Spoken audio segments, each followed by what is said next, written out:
খা রে খা, ভালো করে খা, চুষে চুষে খা, গিলে গিলে খা। কলাই শক্তি, কলাই বল, কলা খেয়ে খেলতে চল। ওই দামড়া, যা আমার জন্য সোনালী টিয়া পাখি ধরে নিয়ে আয়। কতদিন হলো টিয়া পাখির গান শুনি না। যা এক্ষুনি গিয়ে সোনালী টিয়া নিয়ে আয়। ঠিক আছে বাবা, আমি এক্ষুনি তোমার জন্য সেই দুর্লভ সোনার টিয়া নিয়ে আসছি।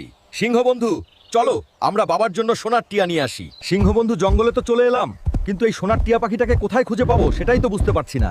যে করেই হোক সোনার টিয়া নিয়েই ঘরে ফিরতে হবে। এই কে রে তোরা? এই জঙ্গলে কেন এসেছিস? এখানে কি চাই তোদের? জি, আমি দামড়া।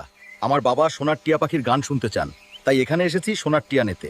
আপনি কি বলবেন আমি ওটা কোথায় পাবো? আর একটু সামনে গিয়ে দেখবি একটি সোনার বাড়ি আছে, সেখানেই পাবি তোর সেই কাঙ্ক্ষিত সোনার টিয়া পাখিকে। ও হে সোনার টিয়া, তুমি কি আমার সাথে যাবে? আমার বাবা তোমার মধুর কণ্ঠের গান শুনতে চায়। নিশ্চয়ই যাব, চলো এখনই যাওয়া যাক। বাবা, এই নাও তোমার সোনার টিয়া পাখি। এবার সারাদিন যত ইচ্ছা তত গান শুনো।